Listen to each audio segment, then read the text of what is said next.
Hello and welcome to this segment on CTN. To learn more, please visit ciotalknetwork.com. And the topic for today is transforming employee experience. And our guest is Lisa Kerns, who is the Chief Information Officer with Fareway Stores. Hi, Lisa. How are you? Hi, Sanjog. Thanks for having me on the show. Oh, the honor is all ours. So the topic today we picked up, I'm sure, as part of you being a leader and working with your business counterparts, you are trying to make the business go places, and it can happen only if the employees are on board, they are fully engaged, they feel they're doing some meaningful work, they feel that they are being taken care of by their managers, and they are feeling that the team that they're part of, they are all working together with mutual trust and are able to make decisions themselves. So that's a lot of things that employees want. Let's compare that to what new are they looking for today, and how has that morphed from, say, the last decade in terms of employee expectations which they have from their employers?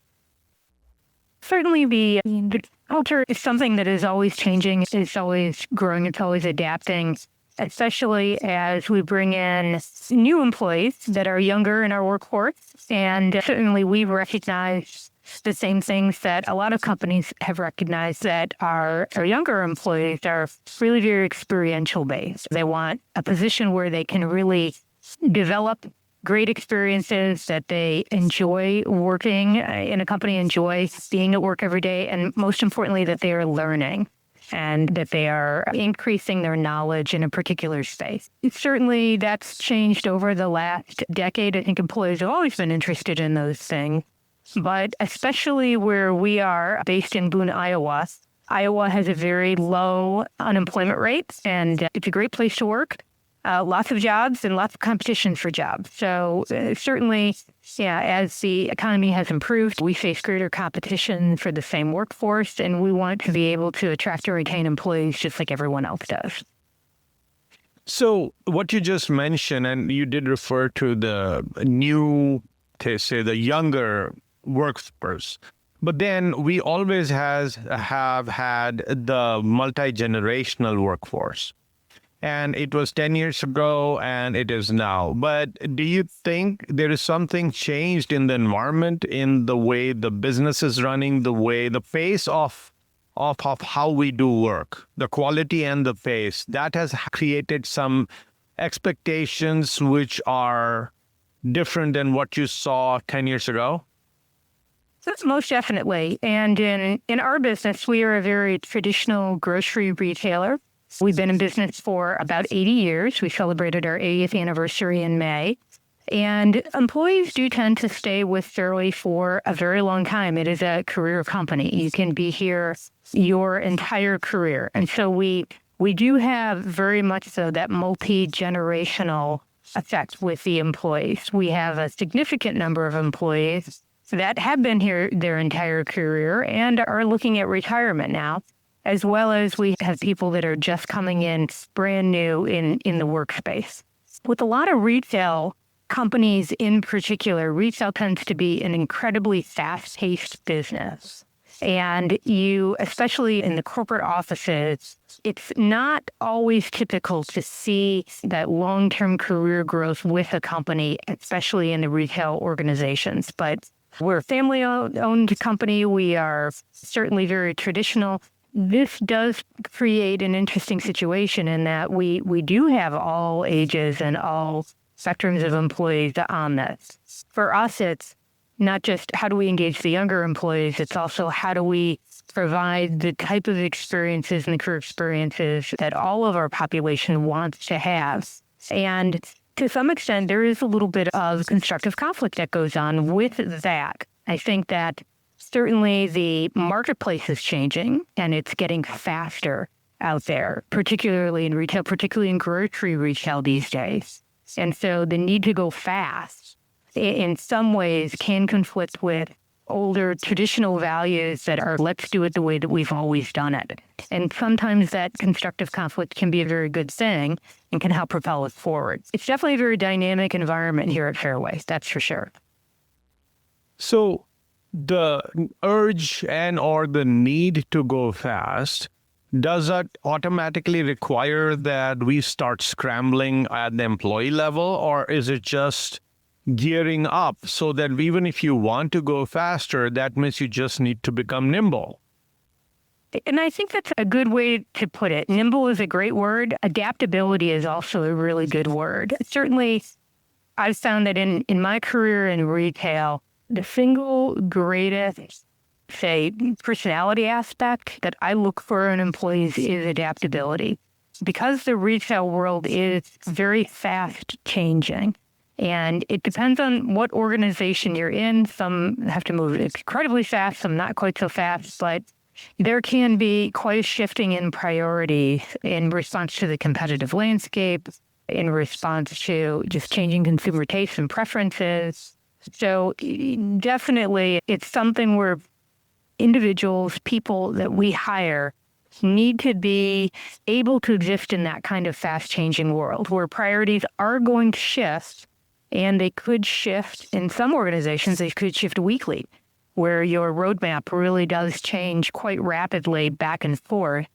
And so having employees that have an ability to adapt to those changes very quickly is very important. So for me, that's a key trait in the retail trade when we look for employees, both on the store floor as well as in the corporate office.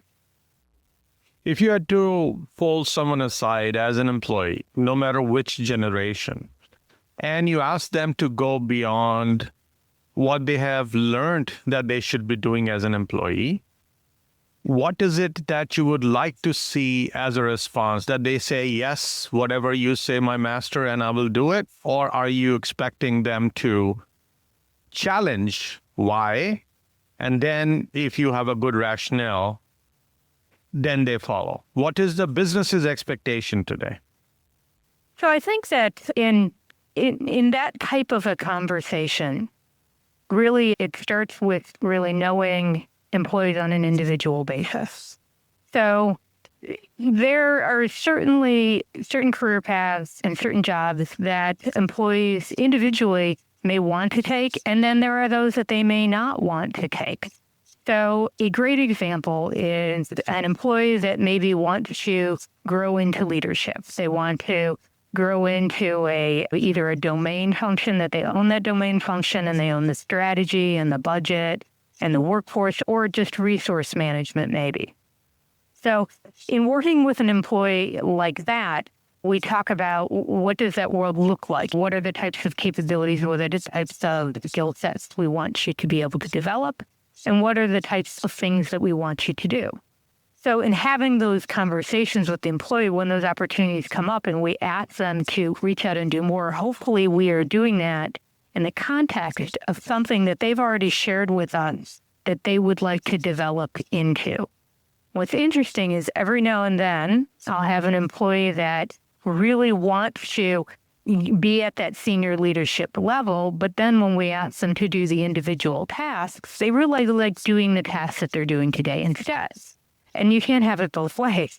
Certain jobs have certain key functions that they need to be able to do in order to get the title, to get the pay for that job. And we're perfectly fine in a lot of cases if employees want to keep doing the job that we're doing. Those jobs are important and we need them. But if the employee wants to have a different job or wants to grow into a different job, there are steps that they have to take to get there. So a lot of times that's the center of the conversation when asking an employee to grow outside their comfort area, is in the context of those career discussions that we've already had, that this is how you build those skills to get there. Quite frankly, though, sometimes it happens where once employees have a taste of those skills, they say, I don't really actually want to do that. I don't like that. And that's okay. That's just the self-discovery and figuring out what it is that you want to do with your time all day and what you enjoy doing and what you don't enjoy doing. All of this it's really important to have those continual career development conversations with employees to figure out what is it that today, at least, that they want to do. And we don't have to get married to a career path for our entire life. We can change. It's okay. But for the time being, what do they see are areas that they want to grow in? And then seek to join up the tasks that they're doing with those. So you'd find different types of individuals who may work in your team. One are, okay, give me what you'd like. I will ace at delivering that. Second is the person says, I got it done yesterday. What next do you have? And the third one is where a person will come, I'll say, I did all of this, but then I want to fundamentally take on something which is outside of my comfort zone. How can you make that happen for me? With these three flavors coexisting, what is it that you're after? Of course, you as a leader would have a conflicting priority because on one hand, you want to get the work done, the tasks that you have, but a good leader also develops other leaders in the process. So you also have kind of a responsibility to nurture such people who essentially have shown an initiative to become the leader, or others that you see have the leadership potential, but just are a little more passive.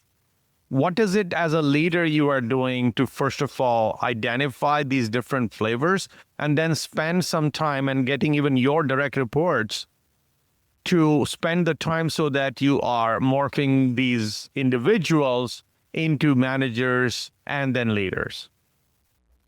So one of the things that we do, we have conversations a lot at the leadership level. And one of the things that I've done as part of my career, I feel fairly strongly about, is I really dislike putting people into buckets and labeling them and figuring out who's good at X, Y, or Z, because these things change all the time, and it's just my impression of the situation, and it certainly shouldn't control someone's destiny. So one of the things that I do quite frequently is when we are putting people in various situations and we're giving them opportunities along the path that they would like to take, or on a path that we think that they would be good at, we'll put them in situations where we know it's possible that they might not succeed. And in some cases, we want to watch to see what they do. Now, we're not going to let anybody hurt themselves. We're not going to let anyone hurt the brand. But one of the things that I teach my leaders as well is, as far as this idea, and you use the word kind of morphing, I try to encourage the leaders that work in my organization to not try to develop people to basically be you, not try to make them look like you. They're not always going to do the things the way that you do them. So this is just my style. I tend to be very outcome-oriented, not process-oriented. So it's not so much the way that you do something that I care about. I care about whether or not we achieve the outcome that we were looking for. So there are absolutely times where I'll put an employee into a role and I'll actually cringe in meetings while it's going on. But at the same time, just because it's not the way that I would do it doesn't mean it's not going to be successful. And it's critically important that we let people develop their own leadership style and develop their own approach to things, and that we have a way of being able to help them get on track before they go too far off track. But we need to let them to develop these things because we don't want to have an organization full of people exactly like us. Especially in retail, we need all kinds of people with all kinds of thinking. So we don't want to have everybody the same. And it's something that I think that it's hard to overcome that. Companies want to hire people that look just like them, that talk just like them, that are, quote, a good fit. It really makes me cringe, too. No, I really want people that are different, that'll do things differently than I will, because I don't always have the right answer. A lot of times, I might not even have the right approach. They might have a different kind of a relationship with the people we're trying to inspire to get to make decisions. So we want to be able to put them in situations, see how they do, let them figure out how to approach things with some counseling from us. But we really want to be able to develop them into the leaders that they're going to develop to, not the leaders that we are. So a lot of that takes a lot of patience and a skill set on the leadership committee that is not quite so controlling. We're trying to develop people into carbon copies of who we are today. So a lot of that is really just a patience and you can't control everything. Focus on what the outcomes are going to be. Make sure that people understand what it is that we're trying to get to, and help them develop what path they're going to recommend taking to get there. Let's take a quick break, listeners. We'll be right back. And Lisa, when we come back, let's look at the very core of what makes A knowledge worker, which is especially in IT here, and while we're talking about employees in general, but a lot of us have converted ourselves into knowledge workers, and we are still looking for that experience that we get from working at an employer, such that it gets our creative juices flowing. We feel that we will have greater success, we will have daily satisfaction, and also we'll have smile on our face as we go about living our day or a work day. What is the recipe that would work well or has worked well for you in helping that employee achieve all three? As a result, that person is going to be most engaged and deliver the best they can. Let's explore that, listeners. We'll be right back and talk more.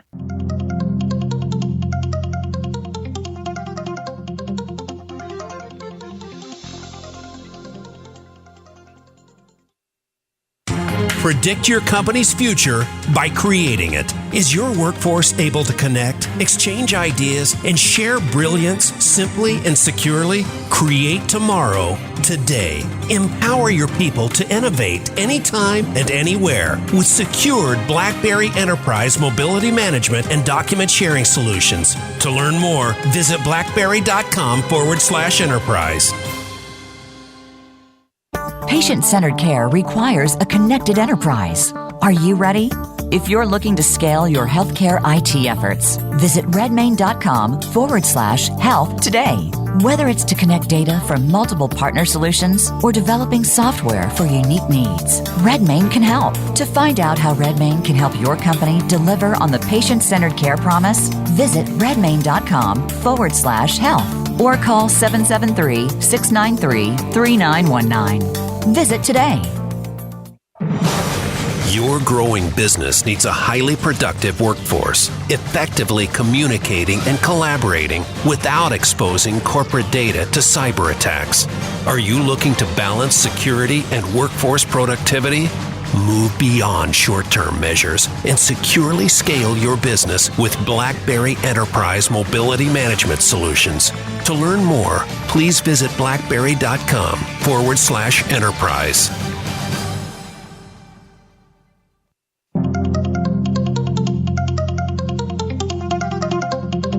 You are listening to CTN, CIO Talk Network, with Sanjog Aul. To learn more about our program, please visit CIOTalkNetwork.com. Now, back to the show. Welcome back. So, talking about knowledge workers who feel incented with different type of incentives than someone who's just doing manual work, who are building widgets. Then there is something to be said about their experience as individuals and not as corporate employees, where they feel that they really moved forward in their career today. They had satisfaction of whatever they wanted to do, the way they wanted to do, they were able to do it. And then it was a fun experience so that they could have smiles and laughs along the way. So it moves that individual to almost a next level of engagement, which is what you want at any given time, given the pace at which we want to move as companies, and also the output we want from these people. So is that kept in mind as we are managing and leading people to develop the employee experience? So I think that one thing that helps employees a lot is when you're working in a company or in a team or in a department where everyone seems engaged, everyone seems to like to come to work today, everyone takes an active interest in what's going on and behaves like a strong team. That is something that seems to be compelling to a lot of people, at least what I've seen. Now, there are also those individuals that don't want any part of that. They just want to come in, they want to sit in their small quarter, and they want to do what it is that they do all day and not talk to people. And that's fine too. But certainly, the more that you have an engaged team, the more that you have a group of people that support each other and work together, I think that provides a lot more enjoyable experience for the employees. And one of the ways that I try to help different team members and different organizations is people feel a sense of ownership in their area, in their job, and what they are doing. And to some extent, that means having greater responsibility and accountability in your area. So one thing that I like to do is I try to create domain owners in different areas. I'm well known for having very tiny teams for very large companies. So I run a very lean IT organization typically and get an immense amount of work done with a shockingly small number of people. But part of the way that I do that is to create different areas where the people, while they might not have staff that are 60 deep, they do have ownership over their area. They need to figure out what the strategy is for that area, what the tool sets are going to be, who's going to use what tool sets, when, where, and how in the company, develop budgets for those areas, and really have a say in how we use tools or technologies that are part of their domain. So in that sense, we try to help create leaders that may or may not actually have any staff direct reports. They don't have to in order to be great leaders. And want people that kind of understand that they have ownership of their area and can really see how they're contributing to the greater strategy. So based on what you just said, now in such cases, is it something that you do to transform their experiences as an employee so that they get to the best level they can? Or you hire and custom tailor an employee based on what your outcome was, and that's how you go about achieving what you intended to? I think both are true. Certainly, you can hire and look for certain aspects in how they approach situations and how they look at things. But you can also develop from within. It takes time, but it's a change management approach. You can actually change an organization. It can be as slow or as fast as you want it to be, but people can be different 6 months after you start in a company than they are when you get there. Certainly, it's something that I think you need both with. It's not a situation where if you look at the staff, hey, they're not what you necessarily want or you have a different target in mind. You just need to be able to say, here's where we are at point A and here's where we're going to get to at point B. It's a fair point when doing aggressive change management that maybe not everybody is actually going to make it there with you. That does happen. You may lose a few people along the way if you drastically need to change an organization. But generally, I find most people make it there okay. But the biggest thing is back to that ownership kind of idea is there's a skill in being able to take people who maybe don't feel like they have ownership of something and to really make them believe they have ownership and then hold them accountable for that ownership that they have. In some cases, that's a really scary place for people to be. And it's a lot easier to say, throw rocks at a situation. Why we never do this? Why don't we ever? No one ever does X, Y, or Z, and we never seem to do this as a company. There's nobody else here except you. You're the one that would do it if we were going to do it. So it's definitely a path that can be uncomfortable for employees to take from one position to another position, especially when we hold them accountable for getting there and owning their own career path as well as part of the mix. But I think those are the keys to engagement is being able to say, yes, I own these things, and yes, I have a say in these things. And that's what makes it exciting for me to come to work every day is that I understand that, I sign up for that, and I understand that helps our organization and how that does that. So one is to look at, say, a direct report or somebody being managed or somebody being led, say, by you within your department. But then there is also a factor like how the organization is doing as a company, as a business. Then how is it seen by the community? How is your HR or other business units that this person is interacting with? How is that whole experience? Because what you're trying to do is to make this person feel that they are in the right type of organization. And that only doesn't depend on how Lisa treated that person. So how do you, and you cannot control every aspect of that either. So what do you do to influence so that this person gets the absolute best experience possible? Because it certainly can't be dependent on me, and it shouldn't be dependent on one leader. Although great leaders, if they exist in an organization, can do a lot as far as keeping employees happy as well as attracting new employees. But they do have to do it on their own. And it can be done outside of your own organization. In fact, that's Where to me, it's a little bit the most fun is to be able to do that with people that are outside of your organization that they don't report to you. They don't have to do what we tell them to do. You don't really have any, quote, control over them. But how do we get them to be engaged and step up and do the things they need to do? Which happens actually a lot for IT, because in order to do in a consumer-facing business, in order to do what we need to do as IT, we need our business partners to do things too. And it's critical that they are out there, that our marketing team is out there doing a fantastic job. Our merchandising is doing a fantastic job. Our store operations are really knocking it out of the park. Trying to make sure that those organizations are healthy and functional and looking at technology and really are being open-minded, sometimes that can be a challenge.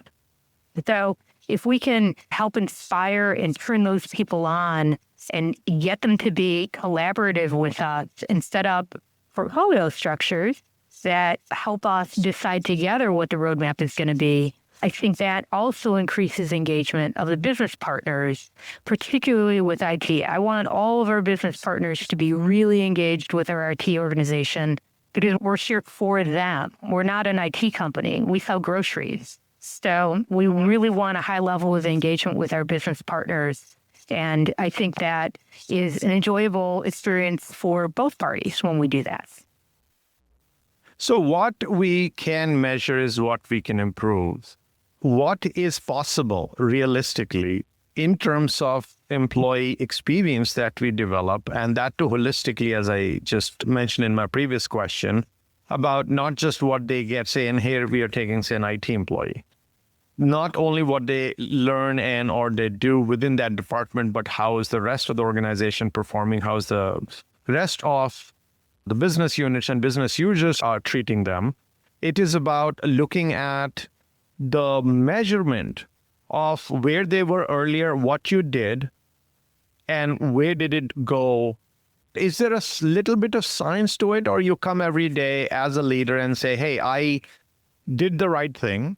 I invested towards those building those relationships, and that should translate to some better employee experiences? Or do you have a way to make sure whatever strategies you are doing to elevate employee experience, you tackle them, you measure them, and if they're not going right, you go and tackle them again?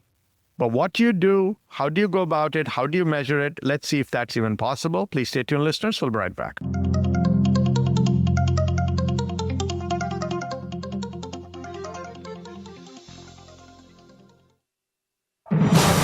Your growing business needs a highly productive workforce, effectively communicating and collaborating without exposing corporate data to cyber attacks. Are you looking to balance security and workforce productivity? Move beyond short-term measures and securely scale your business with BlackBerry Enterprise Mobility Management Solutions. To learn more, please visit blackberry.com/enterprise. Patient-centered care requires a connected enterprise. Are you ready?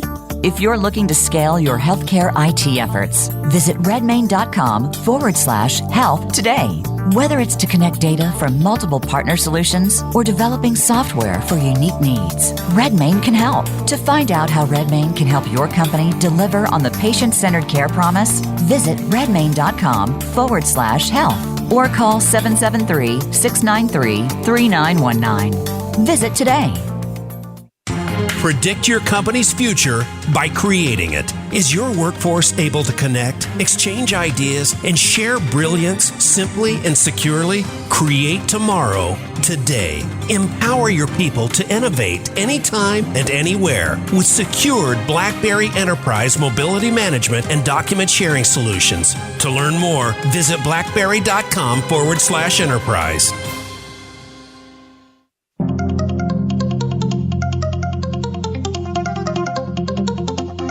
You are listening to CTN CIO Talk Network with Sanjog Aul. Now, back to the show.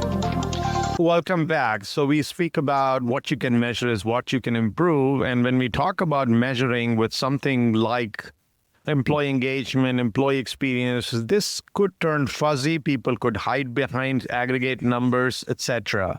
So have you been able to chip away at it and convert into a science yet?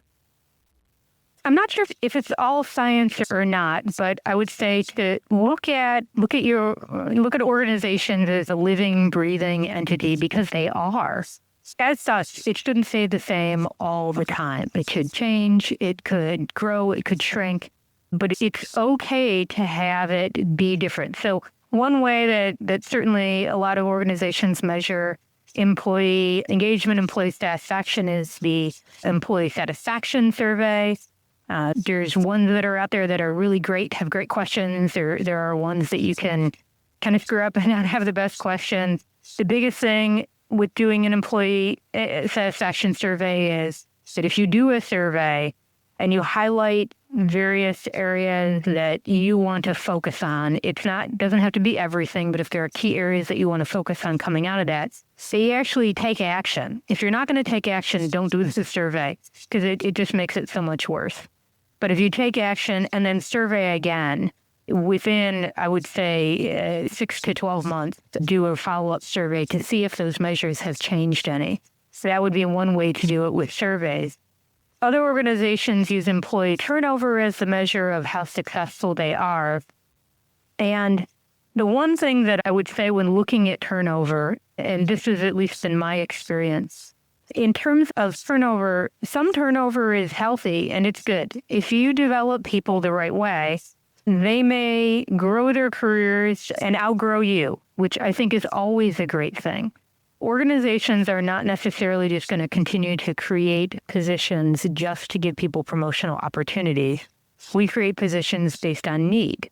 And so there are areas where we may not have a growth path for someone. We may not have what it is that they're going to get to. And I don't want to have someone sacrifice what could be a great executive leadership career just because that growth path doesn't exist for them in their present company. So sometimes it's okay if people outgrow you. If you mentor and develop them, and yes, one day they might leave, and they're going to go on to be awesome someplace else, or a lot of other some places. One thing to look at is where you have maybe a success like that, where you have someone that is, they're not leaving because they hate you, they're not leaving because they're angry, they just need to grow, and you can't give them the opportunity that they want. Think of that as an opportunity when you have that open position to now bring in somebody else who offers a different dynamic, who offers a skill set that maybe that you don't have. So it's not always a negative thing when you have people that exit your organization. Look at each and every position that you have as an opportunity, not just to develop the people that are within it, but when you have a slot that opens up, what are you going to put in that slot? Especially if you are really aggressively controlled on headcount. Make every position count when you do that. Talking about meaningful work, that's quite a buzzword nowadays to say, okay, everyone should be doing something meaningful, and that's the key to employee engagement and good employee experience. What is an objective definition of meaningful work when everything is transient? And how do you make it happen at an individual employee level? Because that's how they would measure that. Is it meaningful for me?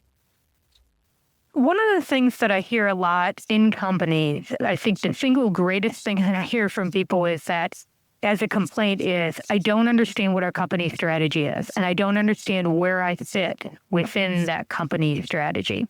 So one of the things that is very important to me is to be able to, for an organization, develop a roadmap.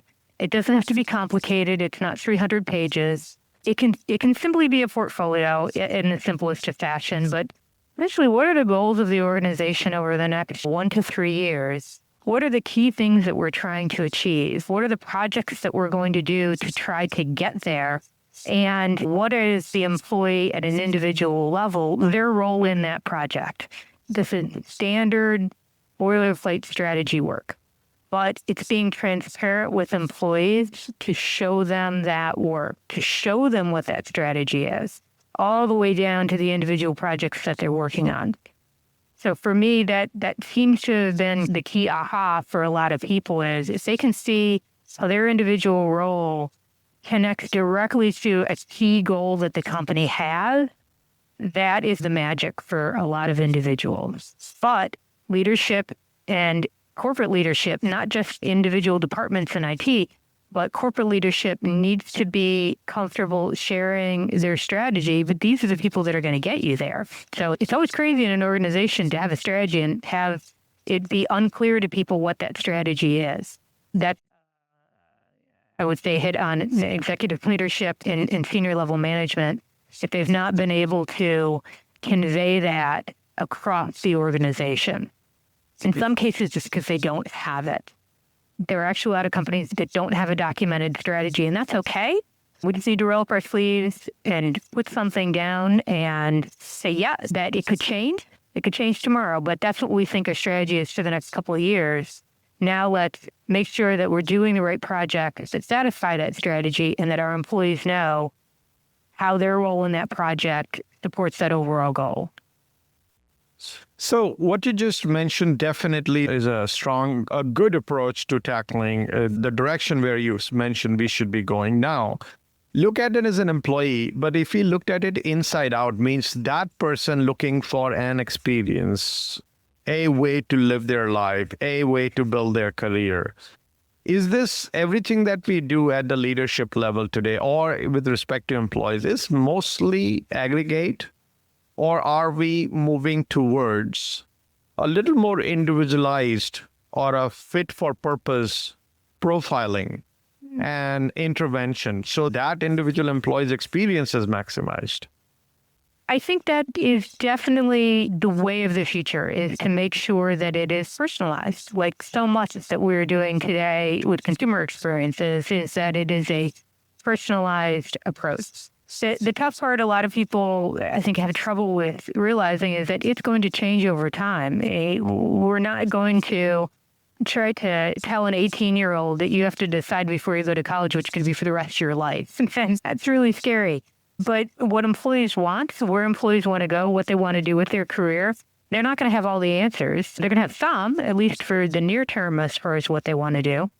But it's going to be continually changing and growing, and it's critical for their leadership to know them as an individual, to know what's right for them, what works for them, to be able to help them get to a role that they maybe would like to do, even if it's maybe not a role within their own organization. But if it isn't personalized, then it's probably not appropriate. But to make it personalized, though, and we've all heard these words before, the employee kind of has to own their own career development. So they have to have a strong say in what it is that they actually want to be able to achieve, even if it's just, what do I like to do? What do I not like to do? I've had a lot of employees that have said, I really want to go do X, Y, or Z. And they get there, they try it out a little bit, and they say, oh, I don't like this at all. And that's okay. That's okay. Then we look at what was it that you thought that you liked about it in the beginning. Let's try to dissect that, take it apart, and figure out how maybe we missed on that, or maybe that there's another growth path that might work out better for you. Let's take a quick break, listeners. We'll be right back. And let's talk about the way we truly are investing in an employee with an interest of course, building their productivity, making them more aligned to what the company wants. And yes, we talk about training, we talk about mentoring, we talk about coaching. Would assigning those budgets enough? Yes, we just have conversations with them. Is that enough? And we just spoke about personalization. So to that end, how are we investing in resources or in that person so that we start moving towards that direction? Are there systems we are developing? Are there other ways in which the employee interacts with the ecosystem? What are we doing beyond the traditional investment that you will be sent for some training and we might assign you a coach? Please stay tuned, listeners. We'll be right back.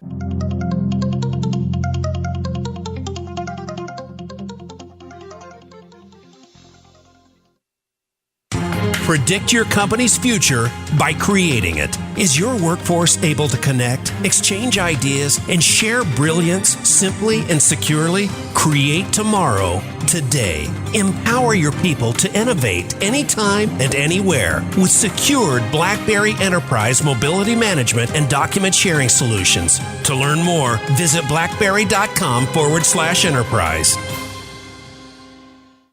Patient-centered care requires a connected enterprise. Are you ready? If you're looking to scale your healthcare IT efforts, visit redmain.com/health today. Whether it's to connect data from multiple partner solutions or developing software for unique needs, Redmain can help. To find out how Redmain can help your company deliver on the patient-centered care promise, visit redmain.com/health or call 773-693-3919. Visit today. Your growing business needs a highly productive workforce, effectively communicating and collaborating without exposing corporate data to cyber attacks. Are you looking to balance security and workforce productivity? Move beyond short-term measures and securely scale your business with BlackBerry Enterprise Mobility Management Solutions. To learn more, please visit blackberry.com/enterprise.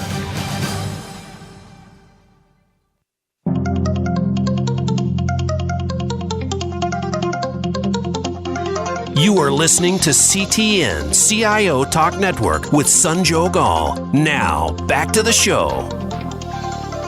Welcome back. Lisa, do you think we have been able to get above the standard training budgets and maybe assigning a coach or a mentor in an organization and go beyond the traditional investment that we make in an employee with an interest towards making that person the best they can be professionally and also enhance their experience? So I certainly think that it's important for organizations to make sure that they are allocating a certain amount of money to be able to send employees for training and to be able to update skill sets. That's definitely always going to be true. To the point where sometimes we send employees to these conferences, these training, and it's, did that work? Did that do anything? Did that not do anything? One of the things that I've seen that works really well is rather than send just one employee to a conference, looking for a lot more opportunity, in addition to maybe that, where it's maybe not the $3,000 a week or $5,000 work training classes. It's those local things that you can do, those things that are within a drivable distance. For us, things within a drivable distance are within 5 hours. That's a pretty widespread area. And there are an awful lot of groups that meet, conferences that go on that are either low cost or no cost. And for those, I really like to bring people in a group. So for me, what creates a better training for an employee, quote, training, is a shared experience. So if it's something that they can do with their team, with a group of leadership, where it's not just them alone or them with one other person, it's actually a group of people as part of the team that you can talk about what were the subjects that we talked about during the training. What can we take from this? What are action items that can come out of this? So it's not just we sat in a room, we thought something. It's more of a team dynamic around it. So as much as possible, when I can actually bring a group together for a shared experience and training, that to me goes a lot farther than just an individual conference. When I can do a conference, something that I really like to see is when employees may go to a conference and their leader may go with them. So it may not be that we can afford to send the whole team. And this is where you have to be careful as a leader that you're not playing favorite. But if you can take an employee and you can go to that conference with that employee, that's great. They get some one-on-one time with you. They get to also learn from you because they see you in action. They see you engaging people in the conference. Maybe they're on a leadership track. They want to see what it looks like to be at that next level. Or maybe it's even skip level. So I've gone to conferences with employees that are not at all just even my direct report. And they get to experience it with me and see it through my eyes, and I get to see it through their eyes. So somehow pairing this together in a shared experience where we can talk about it as a group. And it's not just, hey, you went to this conference and nobody knows what it is that you saw because it's hard to get it out of your head. In addition, when employees have ownership of their own domain areas, I'll ask them in advance, next year, what are the things that you were thinking would contribute in your area that you would like to be able to go see, and what do you think you'll get out of them? And help me plan what the training budget should be for their area. One of the experiences or one of the ways we give employees good experience is when they have a sustained amount of time, they are able to do something where they're growing and they're developing skills and they're feeling good about themselves. And of course, it's creating results. But when it becomes strategy of the week or of the month, of the quarter, and something new thrown on their plate when it's already spilling, that really doesn't do a whole lot. And it's not that business wants to unnecessarily make their life miserable, but there is a lot of innovation happening and there's a lot of change happening. Is it a function of that employee to have that DNA where they want this thing for a sustained amount of time and that's why they are detesting it? Or is it a human thing where any change, but too frequently, is going to be unnerving? But if that's the case, how do you insulate them from this constant flux and yet get them to contribute towards being relevant to this changing world? I think, again, it depends on the individual. Some prioritize better than others, but some need some help focusing on the things that need to be focused on. But it's also important for us that we make sure as leaders that it's not all about just what are the priorities of the day in giving them that experience. So for me, it's every day counts. It's not just where do I send you to training and that's the time that we focus on our development. It's every day, what experiences can we give them to own their areas? So that may be leading a meeting. That may be sending them to work with a business partner on their own. Definitely a huge part of this is making sure that we can delegate those responsibilities to them and making sure that they feel that every day they're putting some of these things to use. As far as that goes, it's just a fact of life of business that things do get busy. What I would do on occasion is when things get like that, I will bring a team into a room and say, okay, there is an awful lot going on right now. Let's sort through this pile and figure out what are we doing, when are we doing it, what can we shuffle around, what really needs to get worked on now, what can we push to the back burner a little bit. We do this all the time because we have just way too much piling into the cup that can fit, and it's just overflowing. So continue meetings to together discuss what the priorities ought to be and what we can shift around. Kind of make sure everybody knows what everybody's working on. Everyone knows what the priorities are. Oh, and then we can talk about, by the way, don't forget, these conferences are coming up. These things are coming up. Those are important too. We need to make sure that those are in the priority pile somewhere so that we don't forget those things. So it's not that we look at those things separately. All of those training and development opportunities that we had on the roadmap, those are roadmap items just like the projects are. What would you like as contribution from the other business leaders? And what changes in workplace policies that you would like to see incorporated or implemented so that we are able to overall enhance employee experiences? And let's also put in this wrench in the system, which is already there, in fact, is the remote and the distributed workers, because they may not always see each other. We want to still keep them involved and keep them engaged and also feel that they are getting a great employee experience. What would you like to see the rest of the organization do to contribute towards this? Certainly, I'm a huge fan of dress code policies that allow people to be individuals. Certainly in my own company, we have a very formal dress code.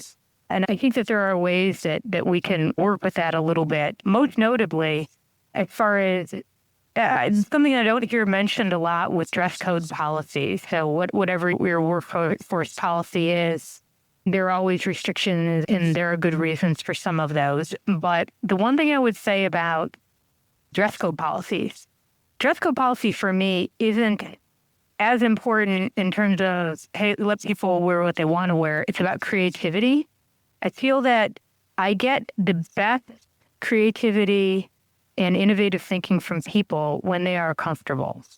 So if they are dressed however they want to dress and whatever they want to dress in, then that's not so much a focus of them trying to look or be different than maybe they naturally are.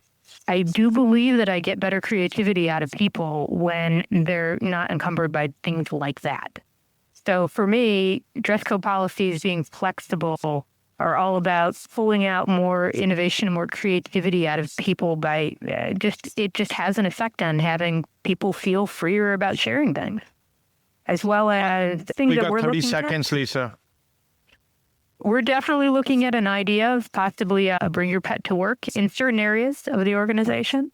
Again, trying to make people feel as comfortable as possible. It's outcome oriented. Again, it's not process oriented. Will we get more comfortable people, better ideas, better engagement out of them with some policies that make them more comfortable?